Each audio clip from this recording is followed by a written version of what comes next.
Hi, my name is Colin Graham, and I'm the animation director on Watch Dogs 2. Today we want to give you a look at our free roaming demo and give you a more detailed look at the open world and the Bay Area. This video is recorded from an alpha build of Watch Dogs 2 running on PS4. In Watch Dogs 2, we've expanded our hacking tools to give the players more options. By tapping and releasing the L1 shoulder button, we can do a contextual quick hack on this person. If we want more hacking options, we simply hold the L1 button while focusing on our target. Now we can see that there's 4 contextual hacks available on this car. Using the L1 button in 2 different ways allows the players to have fast access to the most common hacks, but it also opens up additional contextual hacks. This gives the player more hacking options than before. We've also added a NetHack view to the hacking toolkit, which allows you to toggle a digital filter to see the world like a hacker. We can easily pick out hacking opportunities and also pick out strange digital signals and data anomalies that are of interest to us. The orange signal indicates that there's a person whose digital profile has interesting properties for us to investigate. So let's take a closer look. When we're exploring the world, NetHack is a very useful tool to help us identify people or items of interest. It's a really good idea when you explore the open world to use your NetHack and look around because you never know what you'll find. We can hack into his phone and read his text messages to get a clue about what's happening. As a hacker, it's really easy for Marcus to get someone's personal information. This guy's text messages indicate that he's experiencing strange behavior happening on his phone. He seems to think that it happens every time he comes to this exact area. Let's see what our DedSec teammates think about these strange signals. That felt like a rock star pose. Found something weird. Sweet. Get a picture. No, I mean, my MC catcher detector is going off. We really need to find a better name for that. Why? That's the technical name. My Stingray sniffer tells me somebody's leeching data off of people's phones below. Looks like the data's going to Coit Tower. See? Weird. Weird indeed. Marcus has detected that there's an illegal Stingray box deployed somewhere around Coit Tower. We now have access to a new DedSec operation, and we can track it with our DedSec app. You can do any operation you want in the order that you want, as long as you've discovered it and it's in your DedSec app. With the NetHack, we can see the Stingray box is deployed all the way on the top of Coit Tower. But since the tower is closed, we're going to have to find another way to reach it. You still have a little on your nose. In Watch Dogs 2, Marcus has some custom-built toys to play with, so we can just deploy our quadcopter and fly it to the top. Coit Tower is an iconic landmark known for its great view. From here, you can see the whole city is accessible. You can visit landmarks like Sutro Tower, you can explore Golden Gate Park, or take a drive across the bridge to Marin. You can sail the bay on a sailboat, or you can visit Alcatraz, or maybe take a selfie with the sea lions on Pier 39.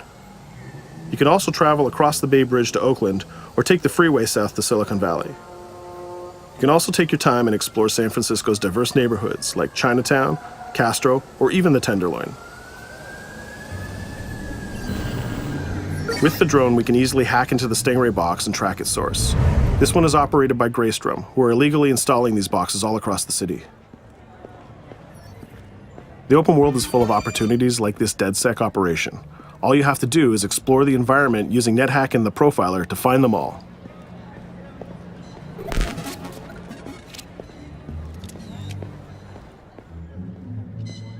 There we go. This one has a breadcrumb trail I can follow. Nice. Where's it go? Looks like Greystrom set up a warehouse out by the piers. You wanna bet I can find some shady shit in there?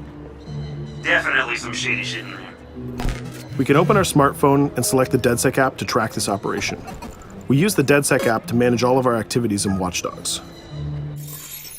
We can see the objectives on our map, and it's not very far, so we can drive there pretty quickly. The Noodle Map app can be used to locate different landmarks and areas of interest. The entire Bay Area is yours to explore from the very beginning of the game, so you don't need to unlock anything. There's also a shop on Pier 39 where we can customize Marcus's outfit, and there's some other open world activities we can check out along the way too. Let's take this car and head down to the waterfront.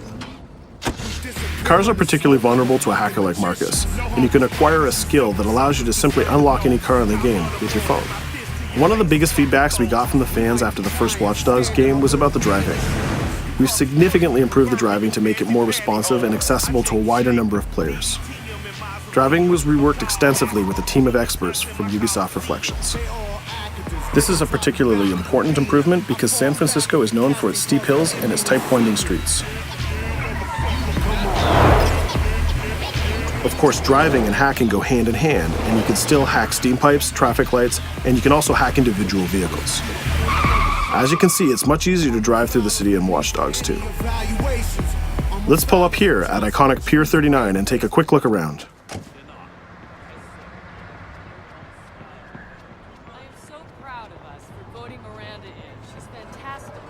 Up ahead is a clothing store, so let's go give Marcus a new look. Each clothing store has the style of the people who live in that area, so as you travel around the world, you can start to build a wardrobe that's as diverse as San Francisco itself.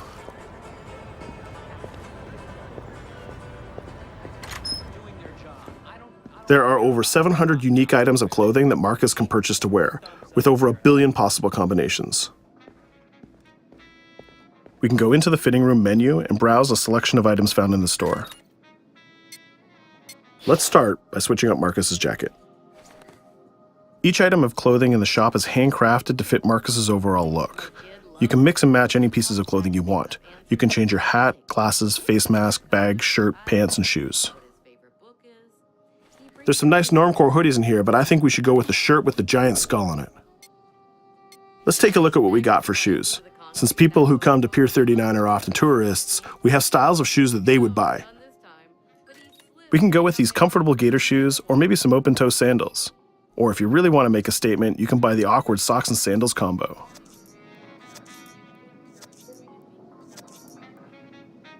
In the end though, I think we should go with Stars and Stripes Chucks. We could really stay here all day trying on clothes, and each store has a wide variety of clothing options so you can really make Marcus look the way you want. From biker leather to hip-hop, from pinstripe suits to tie-dye tank tops, you can really craft the look that's unique to you. In Watch Dogs 2, you manage your activities from your smartphone. There's an app shop, a media player, the DedSec app, and a research app that allows you to develop new skills. Let's take a look in the app shop to find the ScoutX app.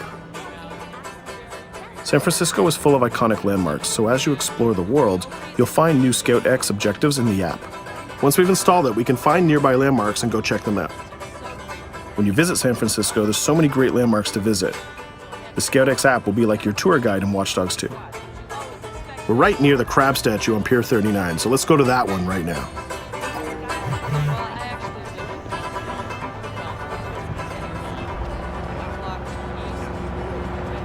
These tourists have the right idea. We'll just pop open our phone and select our camera and take a picture of this giant crab. Let's make it a selfie and use the California Vibe filter.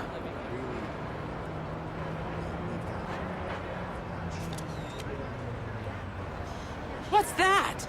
Uploading the photos to the ScoutX app will give you more followers, and you'll need those followers to progress through the game. So we had a look around and we bought some new clothes, but let's get back on track and head to that next pier, and we'll take care of that stolen data at the Greystrom site.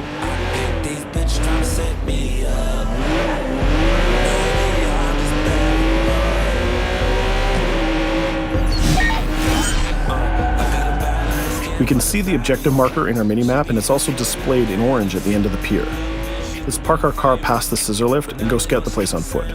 Operations in Watch Dogs 2 are almost always a free approach, so you can go after the objective from any direction. Let's start by getting into cover and scanning our enemies and see if we can spot the objective. From there we can make a plan of attack. We can launch our drone and scout the area. We can use our NetHack view to see that there are guards patrolling the rooftop, and the objective is in a small office. There are also some civilian workers that might notice us, so we need to avoid them too. In the NetHack view, we can see that the door is electronically locked, but it can be bypassed by a junction box on the lower level. The connection is shown in a red line. Unfortunately, that box is protected by an armed guard and an attack dog. So we'll probably have trouble if we try to sneak past the dog in person, but luckily Marcus has another toy, which is the RC Jumper. This little guy is small and much harder for enemies to detect. The RC Jumper is another DedSec gadget that gives Marcus a different way to approach obstacles in the layout. The RC Jumper has this cool little robotic arm that's been hacked into the body. This allows him to physically interact with objects and allows Marcus to stay safely hidden. Now the junction box is unlocked and we can open the door upstairs. We can hack that scissor lift that we passed on the way in and reach the rooftop.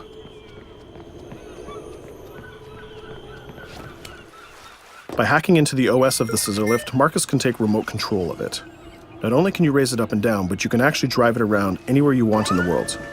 This level of control gives players total freedom when dreaming up an approach to a mission. Our first challenge is to get past the guard in front of us. So let's hack into the security camera and see how he might be vulnerable.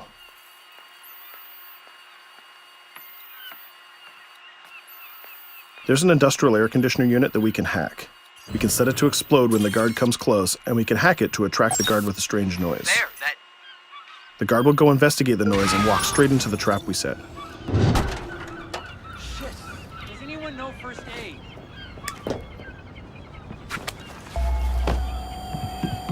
And just like that, we've taken out the guard, created a distraction, and slipped into the compound.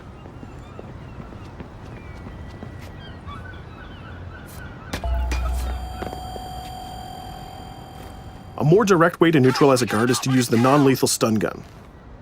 Marcus has an array of non-lethal tools and techniques, and you can complete the entire game without actually killing a single enemy. Since we already unlocked this door with our RC jumper, we can just quick hack it to open it. Now we're in the room, we just need to install one of our custom DedSec boxes into this Bloom terminal, and we've completed our final objective. All that's left to do now is escape undetected. Each operation we undertake will give us more followers, and more followers will allow you to take on even bigger operations. So let's get off this pier and explore a little bit more.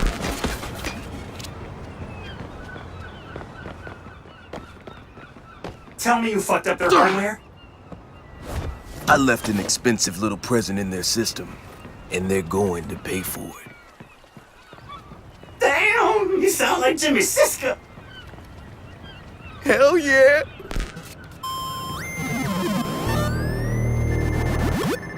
Up ahead, we'll notice there's another player hanging about. He's easy to spot because of the purple icon and the gamer tag over his head. In Watch Dogs, your game session can be seamlessly merged, and you will often encounter other players exploring the world just like you. This guy looks really friendly. We have an opportunity to join up and form a co-op party, so let's send him an invite.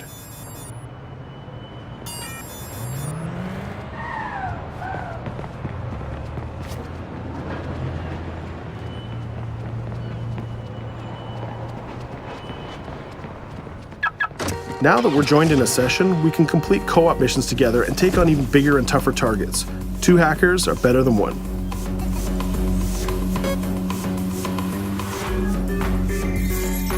We're going to head across the bay to Prescott, which is in North Oakland, to infiltrate a gang lair.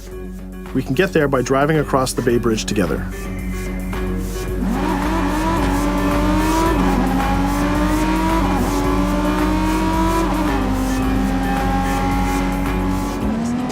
Alright, we can see that we're in a much different neighborhood than before. This is Prescott, a subdistrict of North Oakland, and the location of our next co-op operation. With our partner, we can go together and activate this mission.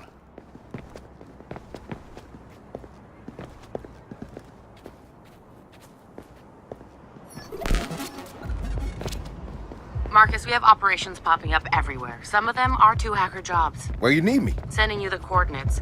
And Marcus, it works both ways. When you need help, fire off a call and we'll send someone your way for the assist. This area is a free approach, so we can tackle it any style we want. Since we're now 2 hackers working together, we'll cover our partner from the sky and help him out with some well-timed hacks. We can distract this guard by hacking his phone, and our friend will take him down very stealthily. We'll continue to scout the area and find more lookouts, like this gang member on the rooftop. We can automatically tag them, and once they're tagged, both players can see them. Our partner is going to sneak up on the rooftop and take out this guard, and we can help him with some well-timed hacks. If we use a contextual hack on this transformer box, we can attract the guard. Our partner has an easy shot with his stun gun from that distance.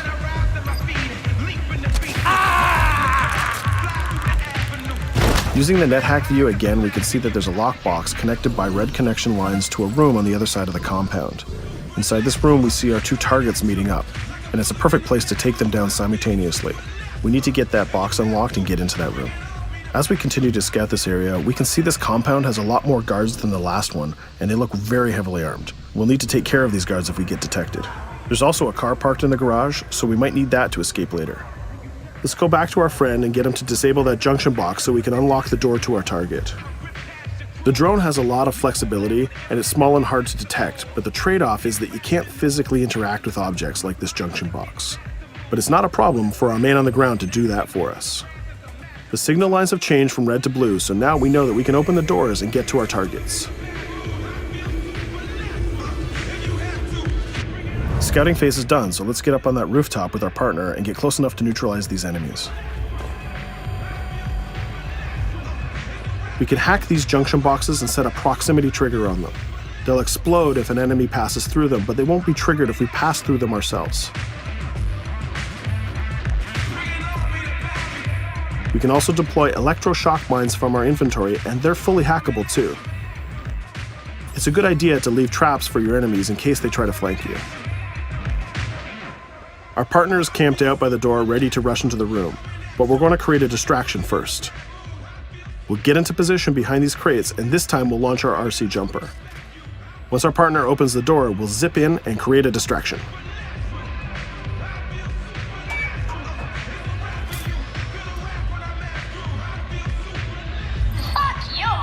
Our jumper has another feature too. It can launch foul-mouthed taunts and make people angry. Now's our chance. The gang leaders are distracted, so let's rush the room. This guy was pretty tough, but getting a thunderbolt to the face will ruin his day. Now we have a cell phone and all the evidence that we need. We just need to plan a way out of here. We can switch back to our quadcopter, which is hovering where we left it, and take a look at what's going on from the sky. We can see one of the guards is rushing up the stairs to help his boss, but our partner has that door covered with his DedSec rifle. There's another guard on the ground level who's alerted to our gunfire, so let's use a contextual hack on him. We've changed his profile to make a rival gang think that he's a police informant. The rival gang will come to this compound and take care of him for us. Things are heating up, so we're going to have to improvise a little bit. We can hack the car in the garage and reverse it away from the enemies so we can use it for our getaway.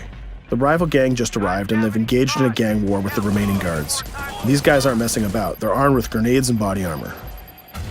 We'll take some higher ground and use our DedSec 3D printed assault rifle to take them on. They're here somewhere. Find them. He lost us. Akko, we better leave it. There's still one guard left, so we can hack his headset, which leaves him vulnerable to a takedown.